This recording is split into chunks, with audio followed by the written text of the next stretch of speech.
बताने के लिए। और चलिए अब चुनावों का भी थोड़ा विश्लेषण करेंगे और ये समझेंगे कि अभी तक के जो रुझान आ रहे हैं वो एक्चुअल नतीजों में कितने ट्रांसलेट होंगे। बीजेपी का जो प्रदर्शन है हम देख रहे हैं कि 4 राज्यों में वो कंफर्टेबली अब अगर रुझान सटीक हो गए तो सरकार बनाने की ओर बढ़ रहे हैं और पंजाब में आपका इमरजेंस एक बड़े बदलाव का संकेत दे रहा है। इस चीज को समझेंगे। हमारे ईटी नाउ के कंसल्टिंग एडिटर स्वामीनाथन अय्यर हमारे साथ जुड़ गए हैं। स्वामी सर, बहुत शुक्रिया, आपका स्वागत ईटी नाउ स्वदेश पर। सर आप देखिए, जो आशंकाएं थी, देखिए कई सारे एग्जिट पोल ये बता रहे थे कि शायद समाजवादी पार्टी बहुत मजबूती से उभरेगी यूपी में, लेकिन बीजेपी बहुत ही कंफर्टेबल पोजीशन में है और उत्तराखंड को लेकर थोड़े सस्पेंस की स्थिति थी कि शायद वहां पर कांग्रेस या बीजेपी 50-50 का मामला लग रहा था। आप कैसे एनालाइज कर रहे हैं सर, और क्या ये जो रुझान है आपको लगता है कि ये एक्चुअल नतीजों में भी ट्रांसलेट हो जाएंगे? अब भाई मैं तो इतना ही कहूंगा, ये तो बहुत फैबुलस विक्ट्री हो गया बीजेपी। जो ओपिनियन पोल्स थे वो ठीक थे, और मैं इतना ही कहूंगा कि बहुत से चैलेंजेस थे। एंटी इनकम्बेंसी, इन्फ्लेशन इतना ज्यादा था, रोजगारी की भी इतनी बड़ी प्रॉब्लम थी, कोविड की इतनी बड़ी प्रॉब्लम थी, और इन सब को लेके हमने, बहुत से लोगों ने सोचा कि बीजेपी को मुश्किल होएगा अच्छे परफॉर्मेंस में। मगर ये तो इतना अच्छा परफॉर्मेंस है, अब तो कहना पड़ेगा कि लगता है कि मिस्टर मोदी 2024 में अगली जनरल इलेक्शन जीतेंगे, क्योंकि वो नेशनल इलेक्शन में स्टेट इलेक्शन से अच्छा परफॉर्मेंस करते हैं। ये भी कहना पड़ेगा कि योगी आदित्यनाथ शायद मिस्टर मोदी के सक्सेसर होंगे जब मिस्टर मोदी रिटायर हो जाते हैं बीजेपी के चीफ की वजह से, क्योंकि ये दोनों का अचीवमेंट है। डबल इंजन लोग बोलते हैं कि योगी और मोदी दोनों का एक बहुत अच्छा विक्ट्री हो गया। और ये भी साफ कहना पड़ेगा कि लग रहा है कि कांग्रेस छोटा बनता जा रहा है और पता नहीं कहाँ रहेगा। और जैसे कांग्रेस छोटा होता जा रहा है, एक नई पार्टी निकली है, अभी बहुत छोटी है, आम आदमी पार्टी। अब तक सिर्फ दिल्ली में थी, मगर पंजाब में उन्होंने अभी शुरुआत किया था बहुत स्वीपिंग विक्ट्री के साथ, और देखेंगे कि शायद वो अगले सालों में काफी आगे बढ़ सकता है। मगर अब के लिए इतना ही कहना पड़ेगा कि ये बीजेपी का बहुत महत्वपूर्ण विक्ट्री हो गया। इसका ये भी मतलब है कि इकोनॉमिक कंटिन्यूटी पॉलिसी होगा। इसका मतलब है कि मोदी साहब को डरना नहीं चाहिए कि लोग खुश नहीं होंगे अगर प्राइवेटाइज करेंगे, रिफॉर्म करेंगे। इन चीजों के साथ आगे बढ़ सकते हैं बगैर डर।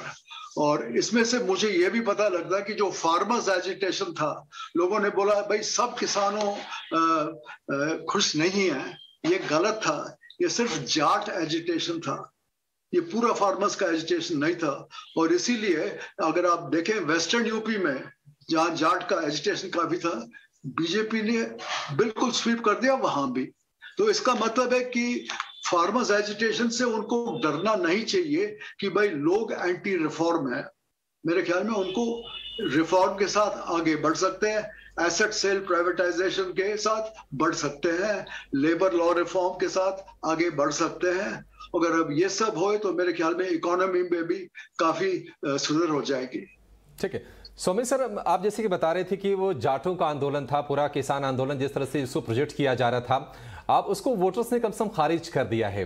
दूसरी चीज हमने देखी थी कि उत्तर प्रदेश में समाजवादी पार्टी ने काफी कुछ अलायंस भी किए थे ईस्टर्न यूपी में, और तमाम बड़े लीडर्स आखिरी वक्त पर पार्टी छोड़कर समाजवादी पार्टी में शामिल हुए भी थे या फिर दूसरी पार्टियों में गए थे।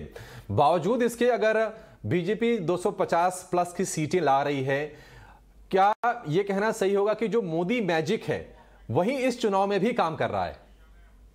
नहीं जी, कहना पड़ेगा कि मोदी मैजिक प्लस योगी मैजिक, ये सिर्फ मिस्टर मोदी को नहीं दे सकते हैं। बहुत से फैक्टर्स बीजेपी के खिलाफ थे, मैं ये तो बोल रहा हूँ, anti incumbency, high inflation, high unemployment, Covid, stray cattle, भाई इतने चीज योगी के खिलाफ थे। तब भी इन्होंने इतना बड़ा जीता कि ये सिर्फ मिस्टर मोदी के हाथों में नहीं था।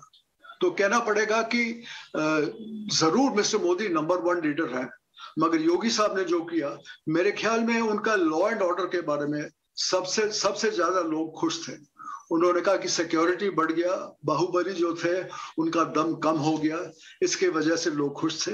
वही नहीं है, जो रिलीफ मेजर्स चले थे, ये जो फीडिंग प्रोग्राम चला था, पीएम किसान चला था, ये नहीं कह सकते कि 100% ठीक था, मगर बहुत लोगों को रिलीफ मिला। और आजकल ये वोटर्स तो पॉलिटिशियन से कोई बहुत ज्यादा एक्सपेक्टेशंस नहीं होते हैं, अगर जरा कुछ भी मिल जाए तो वो खुश हो जाते हैं। तो इसमें कहना पड़ेगा कि और चीफ मिनिस्टर जो के साथ कंपेयर करेंगे तो योगी का परफॉर्मेंस अच्छा था, नहीं तो इतने अच्छी बड़ी विक्ट्री नहीं हो सकती।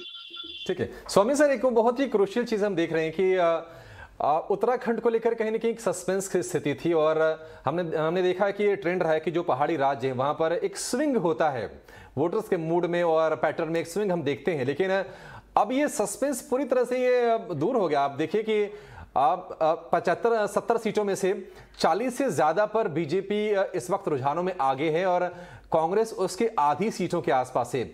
ये क्या संकेत दे रहा है? और गोवा में हम देख रहे हैं कि जो हाफ वे मार्क है उसके आसपास तो बीजेपी है और निर्दलीय के आसपास के खाते में भी 8 से 10 सीटें आती जाती दिख रही हैं। तो गोवा में भी क्या ये हम मान के चले कि निश्चित है कि सरकार वहां बीजेपी ही बनाएगी? भाई अभी कहना नहीं चाहिए, थोड़ी देर और ठहरे। हो सकता है कि भाजपा 4 सीट में जीत जाए, हो सकता है कि वो नहीं जीते, वो आगे देखेंगे। मेरे ख्याल में उत्तराखंड में उनके प्रोस्पेक्ट्स काफी अच्छे लग रहे हैं। गोवा में पता नहीं कैसे हो सकता है, शायद कांग्रेस को एक जगह में गवर्नमेंट बना सकेंगे गोवा में, मगर अभी नहीं कह सकते, अभी थोड़ा ठहर के देखें। ठीक है स्वामी सर, बहुत शुक्रिया आपका समय देने के लिए और ये बेहतरीन इंसाइट्स हमसे शेयर करने के लिए। और कहीं ना कहीं मार्केट को जो कॉन्फिडेंस चाहिए, इकोनॉमी को जो कॉन्फिडेंस चाहिए, जिन कमेंट्री से आपने पूरे क्लियरली उसको सामने रखा, बहुत शुक्रिया आपका सर। और अब हमारे साथ